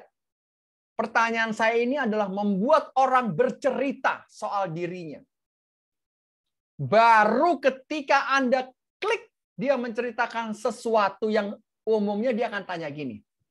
Iya Pak, saya ingin sekali dibantu Pak untuk bisa pergi ke tanah suci. Baru Anda masuk jualannya Anda. Itu jauh lebih cepat, jauh lebih engage daripada teman-teman langsung berjualan pamer dirinya. Nah, itu yang saya maksudkan. Jadi kalau dalam dunia sales, itu saya selalu mengajarkan sama teman-teman, biasakan Mas Asep bertanya masa lalu orang. Setiap orang Mas Asep Wahyu punya cerita. Maukah kita duduk di depan dia untuk mendengarkan ceritanya? Atau Anda duduk di depan dia, memaksa dia mendengar cerita Anda? Bisa dibayangkan keselnya. Nah, kira-kira gitu. Ya. Jadi saya mau coba untuk men-sharing kepada teman-teman nih. The way saya kalau bicara sama orang. Ya. Oke, ini kita lihat nih slide saya yang terakhir. Yuk kita tanya jawab. Kayaknya udah. Nah, teman-teman, ini adalah slide saya yang terakhir. Saya akan bilang jangan mulai hari kita dengan jangan mulai hari kita dengan 1. Jangan Anda mulai baca berita-berita negatif di pagi hari.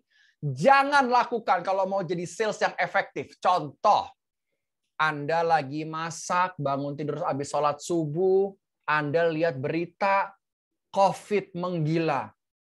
Di Demak 1.000 orang meninggal. Vaksin enggak jaminan. PHK di mana-mana. Sakit Pak otak kita kalau pagi Bapak membaca atau Ibu membaca berita negatif. Jangan sentuh sosial media apapun yang beritanya negatif di pagi hari. Jangan. Kalau mau jadi sales yang efektif. Jangan. Terus yang kedua, jangan mulai pagi Anda dengan tidak memikirkan apa ya kegiatan saya hari ini yang paling berimpact ke hidup saya. Ulangi ya. Jangan kalau bangun tidur, Anda tidak punya gambaran apa ya kegiatan pagi ini yang saya akan lakukan agar berimpact ke hidup saya. Agar saya bisa punya virtual meeting yang bagus, saya bisa public speaking yang bagus, saya bisa closing customer saya yang bagus. Apa ya? Kalau sudah apa, Pak, isinya bukan 5, Pak. Apa tuh isinya 1. Pikirkan 1 saja kegiatan di pagi itu yang membawa perubahan besar di hidup Anda. Jadi Anda jangan mikir yang remah-remah, rengginang, peyek, debus. Jangan. Pikirkan 1 saja. Nah, jadi itu yang saya mau sampaikan malam ini. Saya rasa harus saya bagikan kesempatan buat tanya jawab ya sama teman-teman ya. Semoga yang saya sampaikan paling tidak bisa memberi gambaran bagaimana sih kita itu bisa mencapai target kita dengan mudah. Yuk, tanya jawab silakan Pak Denny Surya. Saya kasih waktu sampai capek. Silakan yang mau tanya. Banyak Pak Ikrar, luar biasa ya hari ini, malam ini luar biasa. Terima kasih banyak paparannya begitu jelas. Mudah-mudahan apa yang diberikan bermanfaat buat kita pastinya kan. Nah, sekarang kita buka ruang tanya jawab. Berapa banyak Pak Ikrar? Terserah sampai capek. Besok Pak Ikrar kerja nggak kerja ya?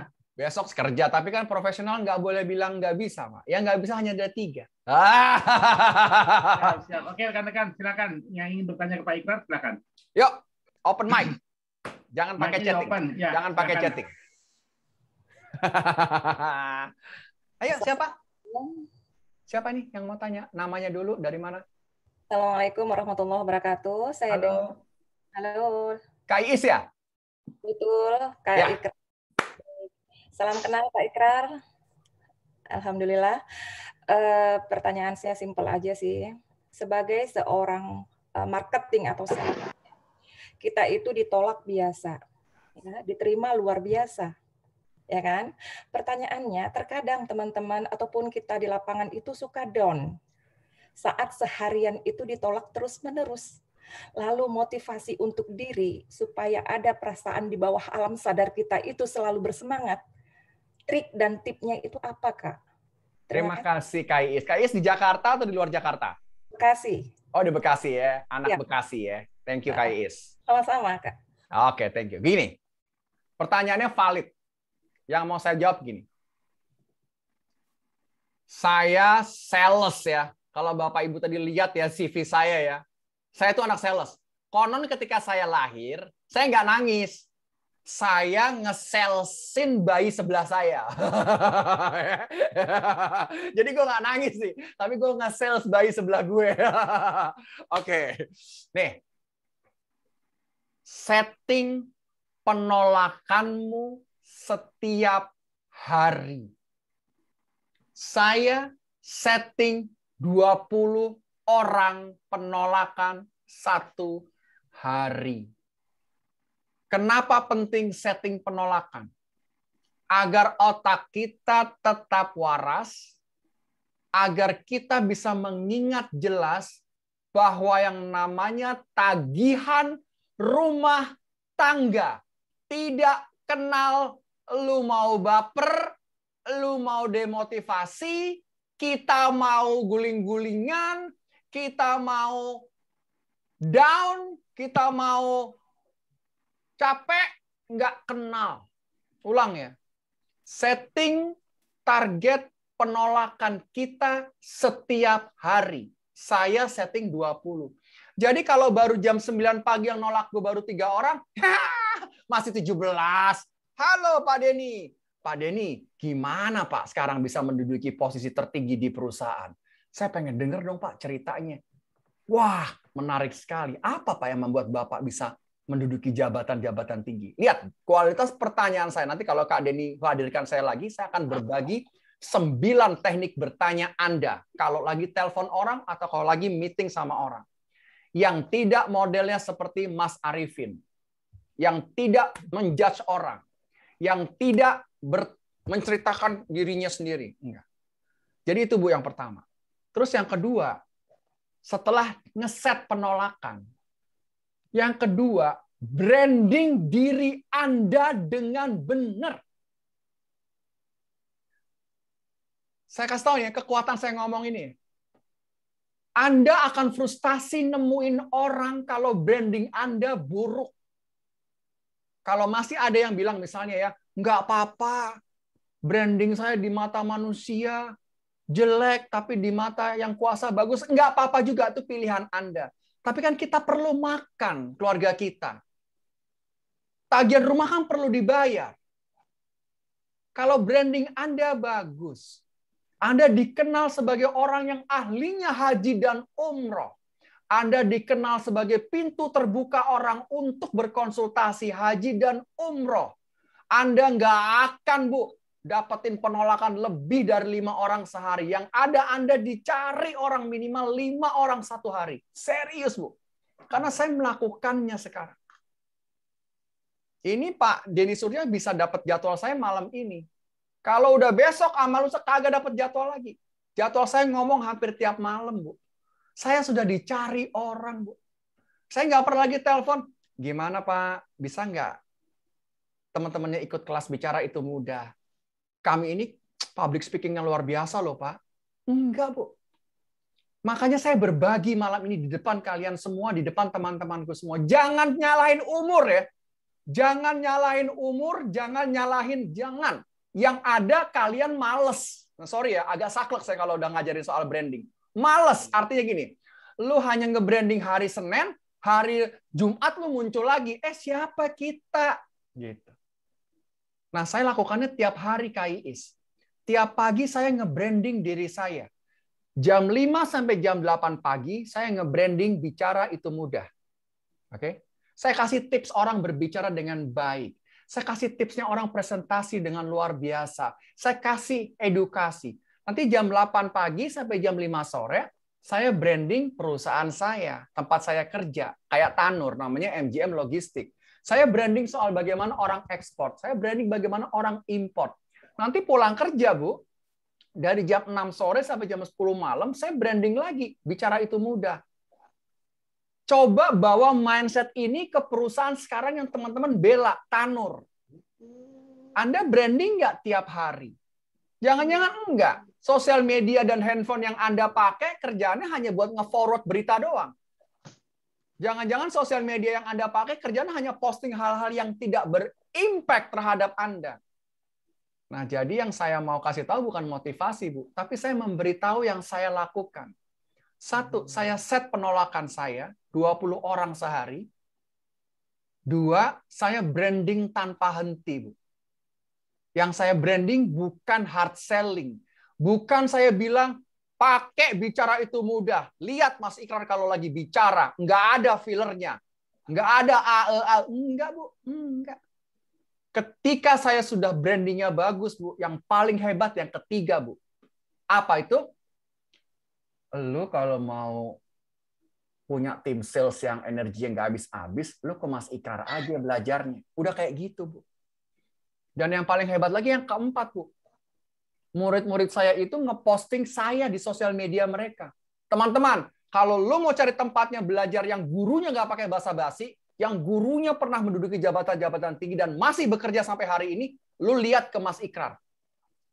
Itu KIIS. Itu yang kita nggak tahu karena nggak ada yang ngasih tahu. Branding jangan macam-macam. Branding itu ketika sudah jadi Anda, ultimate brandingnya adalah begini. Misalnya besok nih, Kak Denny diserang sama orang di sosial media. Apa itu Tanur? Nggak jelas umroh hajinya. Maka akan keluar pembela-pembela Tanur di sosial media membela Tanur. Itu, Bu, ultimate-nya. Itu dahsyatnya, Bu. Itu yang nggak pernah orang tahu. Gitu. Nah, kira-kira gitu, Bu Iis. Ya, sorry ya, gue agak berapi-api ya, karena ini gue gemes pengen berbagi sama lo semua, ngebuka jalan profesional tuh kalau jadi sales, jangan sales kaleng-kaleng. Tapi sales yang ngikutin zaman. Gitu. Umur nggak jadi masalah, kan saya bukan anak muda, Bu, tapi saya melakukan juga. Gitu kira-kira, Bu Iis ya. Terima kasih. Yuk, siapa lagi? Hajar. Siapa? Yuk, open mic. Bu Enda. Assalamualaikum. Ya, Assalamualaikum warahmatullahi wabarakatuh. Pak Endang dulu. Silakan Pak Endang. Ya. Mas Ikrar, ada yang mau saya tanyakan. Bagaimana cara menghadapi orang yang ibaratnya sok lebih tahu lah begitu.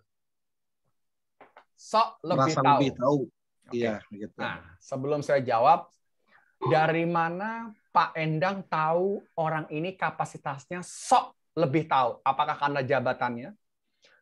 Apakah karena kekayaannya? Atau karena reputasinya? Dari mana Anda tahunya? Ya dari ucapan-ucapan perkataan bahkan menguji kita gitu. Oh, oke. Ini konteksnya Anda baru kenal dengan orang ini ya? Konteksnya ya? Iya. Betul ya? Gini Mas, saya kasih tahu 4 hal. Ada 4 warna yang dimiliki oleh setiap manusia. 4 warna, Mas. Ya. 1, warnanya merah. Oke. Kalau Anda ketemu dengan orang warna merah, Mas. Saya kasih contoh aja, kita role play ya. Pak Endang ngomong sama saya akan kasih tahu ciri-ciri warna agar Anda, oh gini pantesan. Nah, coba silakan Mas Endang. Mas Endang mau jualan ke saya. Coba silakan. Assalamualaikum Mas Ikrar. Waalaikumsalam. Maunya apa? Oh iya, mau silaturahmi aja nih. Wah, saya nggak punya waktu banyak. Saya hanya punya waktu 15 menit. Oh itu ya. Ya sebentar aja Mas Ikrar. Oke, apa? Iya. Ayo Mas, tinggal 10 menit Mas. Insyaallah. Nah, yang saya praktekkan ini orang warna merah, Mas. Kalau Anda ketemu dengan orang warna merah ini saklek, Mas. Orang warna merah ini nggak punya hati, nggak punya basa-basi. Jadi kalau ketemu dengan si merah, Mas, ngomongnya jangan blatplet. Jangan apa itu mungkin jika berkenan, kalau Bapak bisa memberikan waktu lebih. Enggak, Mas. Orang warna merah tuh tembak langsung. Gitu. Ya, udah kebayang ya? Udah pernah, pantesan nih orang warna merah nih umumnya para bos-bos, Mas. Orang menduduki jabatan-jabatan tinggi itu merah, Mas. Umumnya. Oke, yuk saya praktekin yang kedua. Silakan, Mas, coba lagi. Ya, Assalamualaikum Mas Ikrar. Waalaikumsalam, Mas. Ya. Ada waktu nih Mas Ikrar, saya mau bincang-bincang nih. Boleh, silakan, Mas. Ya. Kalau berkenan, saya ingin menawarkan sesuatu kepada Mas Ikrar. Mas, yang Mas tawarkan itu kira-kira akan saving berapa persen ya dari yang kompetitornya Mas yang biasanya menawarkan hal yang sama? Mungkin bisa lebih baik dari yang ada gitu, Mas. Lebih baik itu sekitar 30%, 40%? Bahkan bisa lebih dari itu gitu, Mas. Oke. Yang saya praktekkan ini adalah orang warna biru. Ketika otak kita nggak sanggup untuk berdiskusi soal angka, jangan pernah Anda ngobrol sama orang warna biru. Orang warna biru hanya mau ngobrol sama orang yang mulutnya berani mengeluarkan angka. Paham ya, Mas? Ya, si merah kayak gitu, sekarang si biru. Nah, praktekin lagi, Mas. Nggak apa-apa. Lanjut ya sampai pada capek. Hajar. Ya, Assalamualaikum Mas Ikrar. Waalaikumsalam. Bagaimana Mas Ikrar, kabar baik? Sehat, Mas. Hari ini saya sehat. Alhamdulillah ya. Ini Mas Ikrar, ada sesuatu nih yang ingin saya tawarkan kepada Mas Ikrar. Oke, agendanya apa hari ini, Mas? Ya, saya ingin menawarkan produk umroh kepada Mas Ikrar. Oke, berapa lama, Mas, kita akan ngobrolnya? Ya, mungkin 15 menit, nggak lama, Mas Ikrar. Oke, siapa aja, Mas, nanti yang akan ikut ngobrol kita? Ya, mungkin 5 atau 6 orang gitu, Mas Ikrar. Oke, yang saya omongin ini orang warna hijau, Mas. Orang warna hijau terstruktur. Orang warna hijau harus jelas lu mau ngapain ketemu dia, kapan, di mana, agendanya apa, berapa lama. Jadi kalau orang dengan ketemu warna hijau, kita ngomongnya terstruktur, dia seneng. Oke, coba yang terakhir. Ya, Waalaikumsalam, Mas. Waalaikumsalam. Gimana kabar Mas Ikrar? Sehat, Mas Endang. Sehat banget, saya sehat banget. Gimana nih? Gimana? Iya, Mas Ikrar. Ini kalau berkenan, ini saya mau menawarkan sesuatu kepada. Oh, boleh. Silakan. Ayo, silakan. Waktu saya banyak kok. Silakan. Iya. Ini saya mau menawarkan produk umroh nih kepada. Boleh. Wah, saya senang banget nih. Saya ajak teman-teman saya ya, biar rame-rame ya. Boleh. Iya, silakan. Ini orang warna apa? Kuning. Tapi orang warna kuning ini, Mas, tidak ngambil keputusan. Dia akan bilang, saya tanya suami saya dulu ya. Karena suaminya orang warna merah. Berarti lu salah ketemunya. Tapi orang warna kuning akan nemuin lo, Mas. Boleh ketemu saya, boleh. Bu, besok ketemu lagi. Hayu. Tapi nggak pernah belanja. Nah, yang tadi Mas sampaikan orang yang sok tahu. Kalau orang udah sok tahu, Mas, kemungkinan besar dia tuh orang warna merah. Dan ada sedikit birunya. Makanya kita harus paham tipe kepribadian orang kalau kita lagi bicara. Kita nggak boleh idealis dengan yang kita tahu kalau kita udah ngobrol ke orang. Nggak bisa, Mas.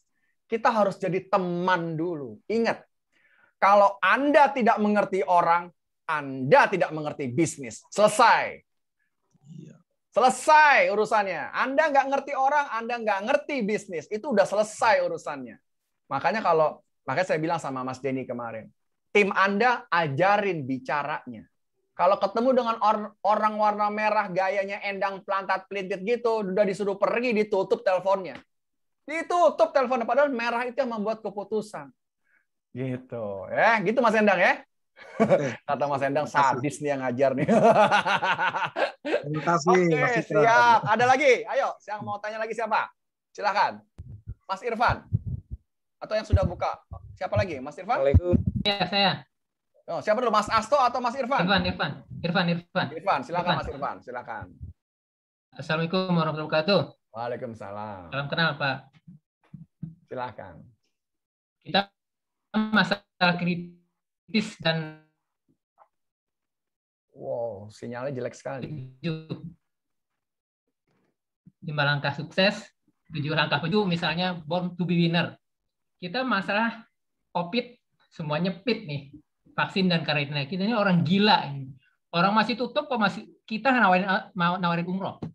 Jadi dengan Ibu ikut born to be winner, kita bisa berangkat duluan menuju umroh. Padahal kita masih ditutup. Itu Pak permasalahan. Jadi langsung ke produk knowledge-nya langsung kita tawarkan Pak.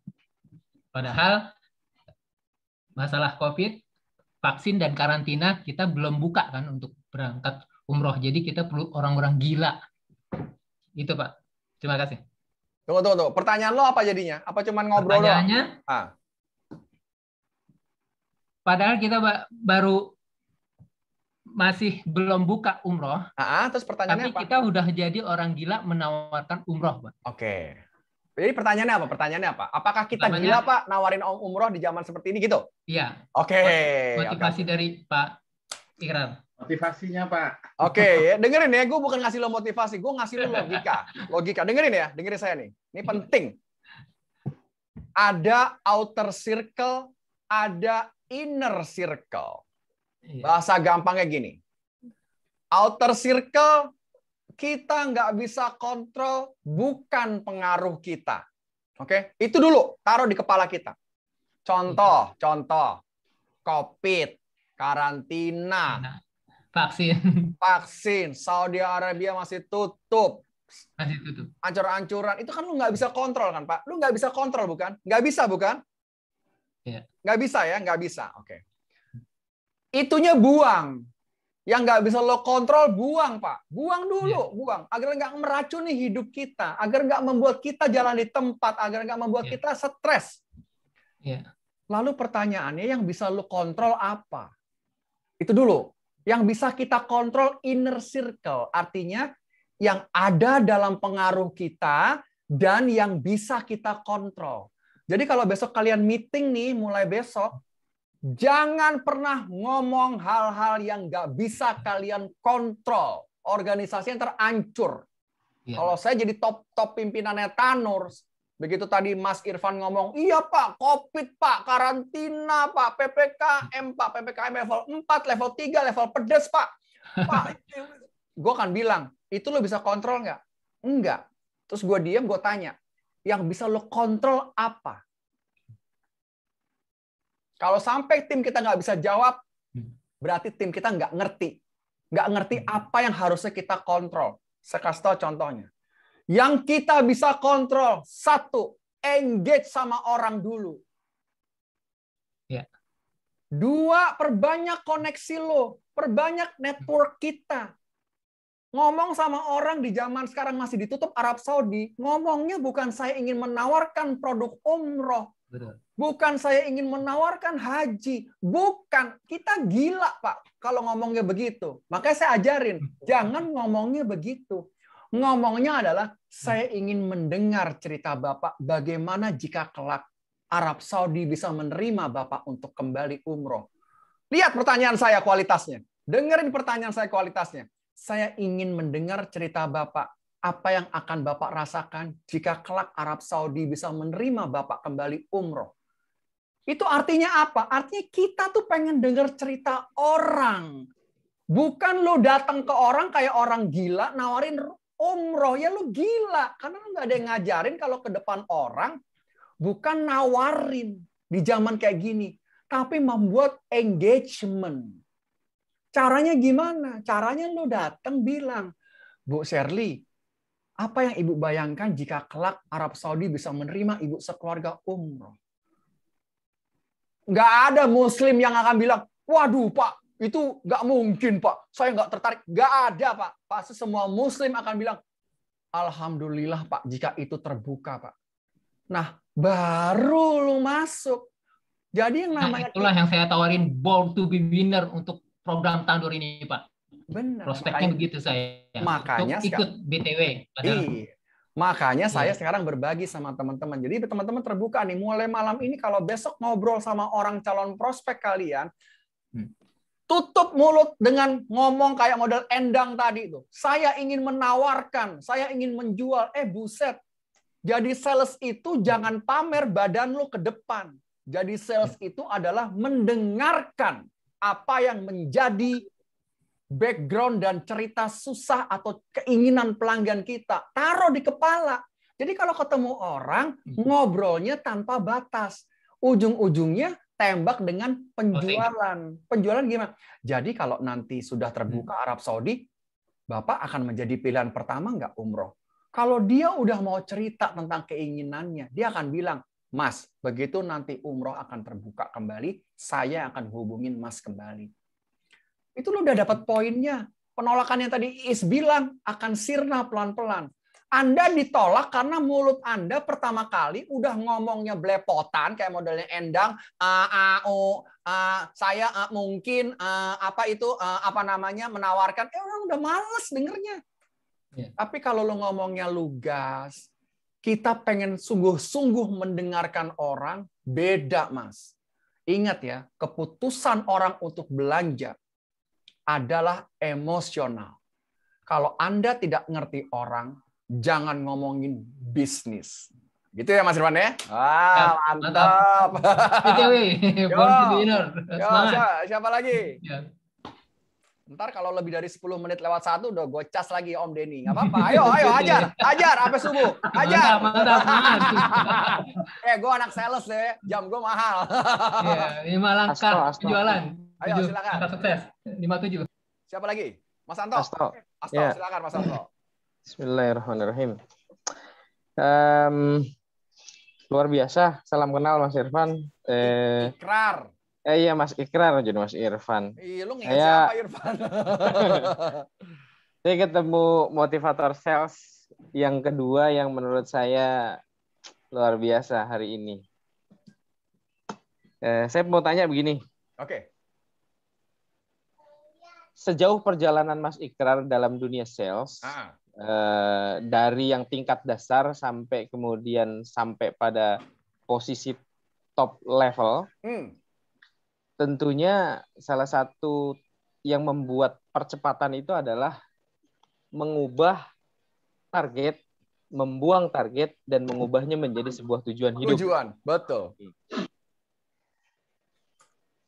Secara otomatis, tujuan hidup Mas Ikrar adalah target yang harus disampaikan kepada tim ketika kemudian Mas Ikrar pengen naik level gitu kan untuk mencapai tujuannya. No, salah. Ini pimpinan salah kalau ngomong gini. Target saya bukan yang saya sampaikan kepada tim.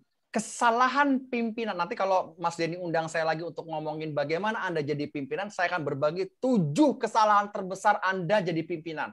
Salah satunya adalah Anda terbiasa menyampaikan ke anak buah apa yang harus menjadi target mereka. Itu salah. Jadi yang tadi Mas sampaikan salah. Saya tidak pernah menyampaikan target perusahaan kepada anak buah. Yang saya challenge ke anak buah saya adalah, apa tujuan hidupmu? Nah, itu beda, Mas. Jadi target saya hanya tontonkan, terus saya akan tanya, udah lihat targetnya? Udah Pak Ikrar. Yang menjadi tujuan hidupmu apa? Nah, itu beda ya Mas ya, cara nyampaikannya beda. Silakan, lanjut. Nah, poinnya adalah tadi yang barusan Mas sampaikan sebetulnya. Bagaimana cara mendeliver tujuan hidup Mas Ikrar kepada tim agar itu tidak terkesan bahwa itu adalah target kita. Oke, ini menarik ya. Terima kasih ya Mas Asto ya. Gini Mas. Tujuan hidup saya bukan buat tim saya, bukan. Itu bukan. Karena gini. Saya tuh kalau tanda tangan saya tidak gibah ya. Tadi saya pengen ngomong sama kalian aja. Saya tuh kalau tanda tangan tuh bolpen saya harganya 6,4 juta, Mas. Mereknya Montblanc. Montblanc. Isinya aja 450.000. Isinya doang. Isinya doang. Apakah saya pakai itu buat pamer? Enggak. Anak buah saya nanya, Mas Ikrar, itu pulpen kok bagus banget ya? Saya suruh pegang, Mas. Saya suruh pegang. Pegang deh. Coba lu tanda tangan. Tanda tangan lu. Oke. Bedain sama lu pakai pulpen lu yang cuma 12.000 itu. Wah, beda banget Mas Ikrar. Beda banget.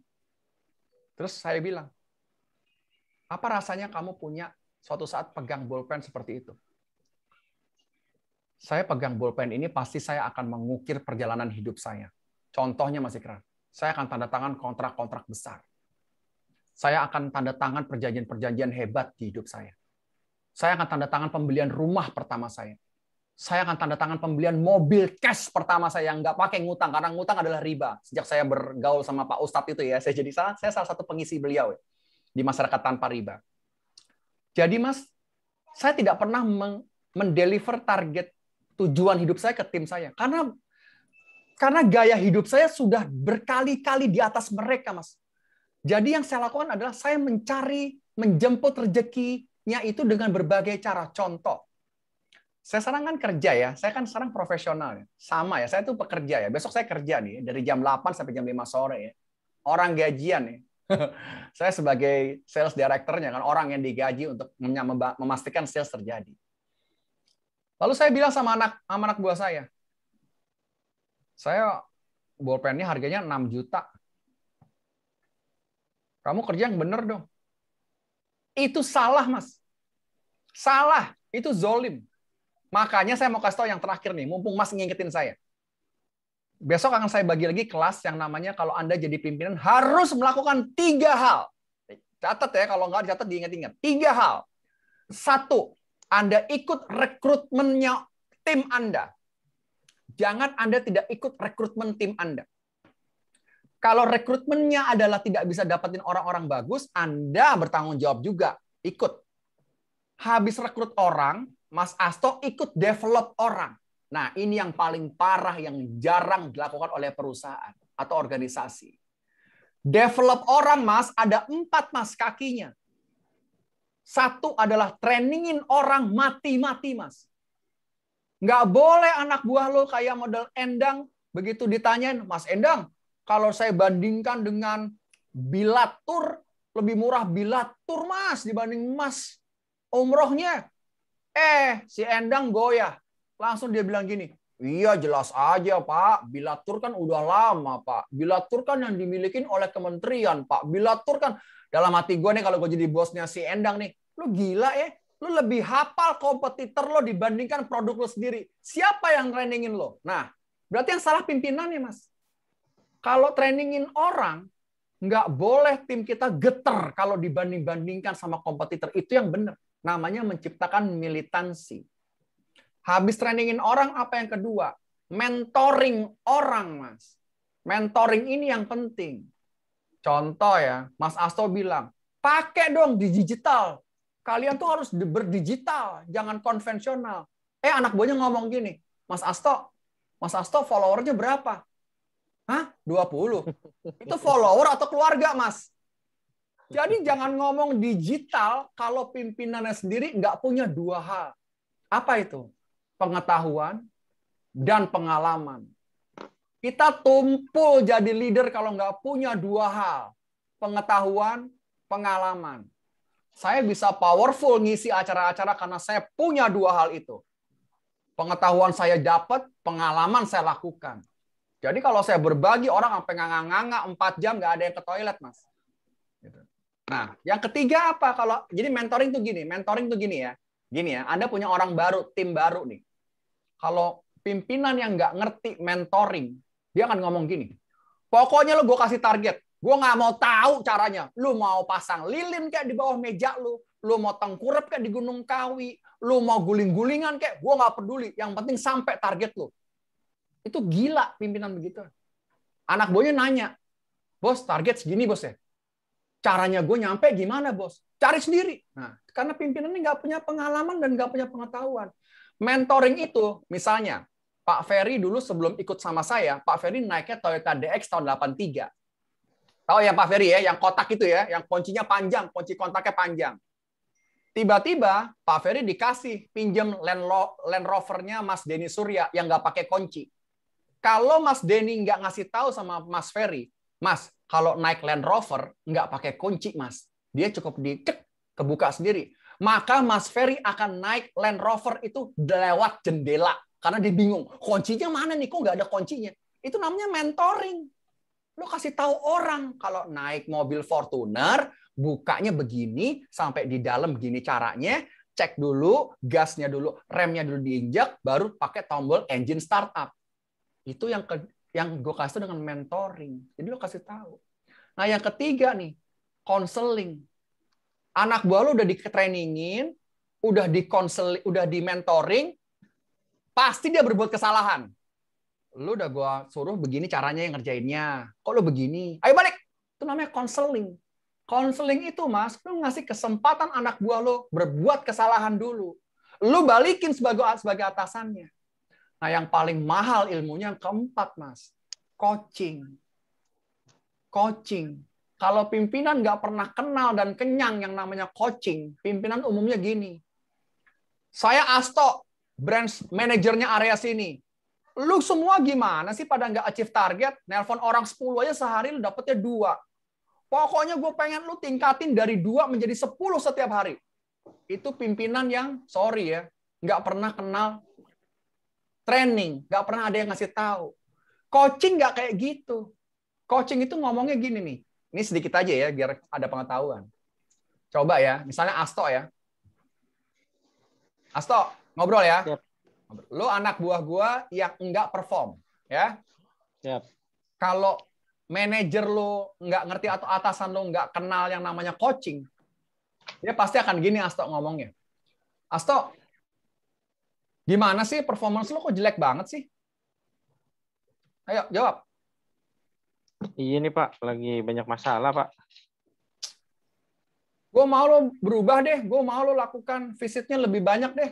Lo sehari visit berapa? Kontak orang? Ya 30 lah. Enggak, gue mulai besok gue pengen lo 50 sehari. Wow. Ya? Siap. Nah, lihat tuh. Itu udah contoh ya, anak buahnya nggak pernah di coaching, bosnya bego. Kalau yang bener tuh gini loh, kalau coaching orang. Contoh ya, Asto lagi ya. Asto, Pak Asep Wahyu, jangan marah ya sama saya ya. Kayaknya dia langsung begini nih duduknya. Gue ngeri nih. Ya udah mau jam 10 ini. Harusnya lu udah pada capek ya. Nih. Mas Asto, bagaimana perasaan Mas Asto? Sekarang Pak? Enggak. Lu ceritanya datang sama gue nih. Performance lu jelek. Performance lu jelek. Pertama kali mulut gue kan gitu. Gimana Mas Asto perasaannya? Sedih Pak. Nggak on target. Oke. Jadi Mas Asto confirm ya, nggak capai target ya? Iya Pak. Are you okay, Mas? Enggak. Pasti berat ya? Iya. Mas, bagaimana caranya Mas Asto bisa meningkatkan performance-nya? Gimana, Mas? Mungkin saya harus lebih banyak ketemu orang lagi kayaknya, Pak. Nah, banyaknya itu kalau bisa diterjemahkan angka dari berapa ke berapa, Mas? Kalau kemarin baru 30, seminggu ini mungkin minggu depan saya harus 60 atau bahkan 80, 90 sepertinya. Jadi 80 atau 90 setiap minggu ya? Iya. Itu mulai akan Mas lakukan kapan tuh rencana itu? Besok, bismillah deh. Besok ya, Mas ya? Iya. Apa yang membuat minggu Mas depan tuh? Apa yang membuat Mas yakin kalau 80 itu Mas akan bisa memperbaiki performance Mas? Ini apa namanya? Kalau 30 hasilnya segini, mungkin kalau ketemu orang lebih banyak ya bisa jadi hasilnya jadi lebih banyak. Oke, Mas. Saya dukung, Mas. Baik, Mas, ini kita sudah selesai coachingnya, Mas. Tadi Mas Asto mengatakan Mas Asto akan 90 mulai minggu depan, dilakukan hari Senin minggu depan, dengan harapan kenaikan pertumbuhan pendapatan 40% lebih tinggi. Bukan gitu, Mas, ya, kira-kira ya? Tadi yang kita omongin ya? Ya, kira-kira. Oke, Mas, kita tanda tangan dulu. Saya tanda tangan, anak buah saya tanda tangan. Lepas janjian, kita coaching lagi bulan depan ya, Mas Asto. bulan depan. Begitu lo coaching bulan depan, kertas yang tadi ditandatanganin, ambil dulu. Suruh Asto bilang, Asto, ceritain dong. Ke bulan lalu janji nih, 90 per minggu. Berapa kejadiannya? Cuma 40, Pak. Nggak sampai 90? Enggak, Pak. Mulai tuh Asto bilang, iya Pak, karena COVID Pak, karena karantina Pak, karena PSBB Pak, karena PPKM Pak, karena ini Pak. Oh, mulai tuh dengan alasannya. Jadi pimpinan, jangan langsung gini. Oke, karena tidak sesuai komitmennya, saya berikan SP1 ya. Gitu jadi pimpinan. Jadi jangan asal SP orang, jangan asal buat orang, lu nggak achieve, tapi lu nggak pernah coaching orang, salah. Nah, baru fungsi pimpinan yang ketiga adalah, Mas Asto, pecat orang. Jadi setelah tadi rekrut orang, development ada 4 kaki tadi, training, kemudian mentoring, kemudian counseling, kemudian coaching. Kalau udah anak buah lo coaching 3 bulan tapi angkanya nggak naik-naik, maka bulan berikutnya pecat. Itu jadi fungsinya pimpinan, ngerti 3 hal dasar utama. Nah, kira-kira gitu ya Mas Asto ya. Nanti kita bicara lebih banyak tuh di sesi-sesi itu. Kalau ntar kayak saya akan ngisi lagi. Insya Allah Pak, Insya Allah. Oke, cukup ya? Ya, siap. Oke, rekan-rekan semuanya. Gimana? Sepertinya udah larut ya. Waktunya Pak Ikrar udah luar biasa. Jadinya 1 jam, cuman luar biasa beliau berikan lebih dari 1 jam, 2 jam lebih mungkin malah. Oke, sekali lagi saya ucapkan banyak terima kasih kepada rekan-rekan semuanya, terutama kepada Pak Ikrar. Agak sulit saya menghubungi beliau. Sebenarnya rencananya dari tahun lalu ya, cuman alhamdulillah malam ini kita bisa dapatkan waktu yang terbaik, yang tepat untuk Pak Ikrar bisa mengajari kita. Mungkin ada kata-kata penutup Pak Ikrar buat kesan teman-teman kita. Insya Allah kalau memang kita besok masih bisa mendapatkan waktu dan schedule MT-nya beliau, kita akan coba lanjutkan pelatihan-pelatihan yang lainnya ya, topik-topik yang lainnya. Mungkin ada kata penutup dari Pak Ikrar mengenai apa biar kita bisa tambah semangat, mungkin agar kita bisa juga ketemu di lain waktu ya Pak. Kalau dari kita Insya Allah kita sangat senang ya Pak Ikrar bisa berbagi dengan kita. Baik. Kalau tadi saya yang ngomong mungkin udah dapat 500.000 loh malam ini dari saya. Karena Pak Denny yang ngomong, jadi gue nggak ada kewajiban ngasih lo duit ya. Nggak apa-apa. Teman-teman, alhamdulillah terima kasih sekali saya sudah berbagi dengan kalian semua bagaimana sih melihat sales target itu di kehidupan kita. Penutup dari saya sederhana. Sales itu proses, bukan protes. Wassalamualaikum warahmatullahi wabarakatuh. Selamat malam. Selamat malam, masih banyak. Assalamualaikum. Waalaikumsalam. Waalaikumsalam warahmatullahi wabarakatuh. Kita harus gila. Benar, berangkat umroh. Saya pamit ya. Thank you. Waalaikumsalam warahmatullahi wabarakatuh. Thank you. Waalaikumsalam warahmatullahi wabarakatuh. Ya, Sep. Saya assign dulu Mas Denny kalau masih mau bicara. Saya assign ke siapa ininya? Oh ya, rekamannya bisa dapat di mana ya Mas Ikrar nanti? Rekamannya nanti akan ada kalau ada di desktop saya nanti akan saya berikan rekamannya. Tapi downloadnya sekitar 1,4 giga ya. 1,4 giga. Ini adminnya siapa ya? Di sini saya mau pindahin ini saya nih. Saya pindahin ke siapa ya? Kalau memang besar dikirim pakai Telegram aja, Pak Ikrar. Ada nanti Pak Denny aja, Pak Denny. Denny mana ya? Denny Surya. Denny Surya, Denny Octaviani, Denny Agus, Iis. Kita juga boleh Hartita. Saya ke Hartita atau saya ke Aini ya, boleh ya? Ini ada Kak Linda nih, Linda co-host. Oke. Thank you ya. Nanti saya akan kirimkan WhatsApp koneksinya untuk rekaman kita malam ini ya, sama PDF-nya. Mantap. Materi juga ya. Terima kasih.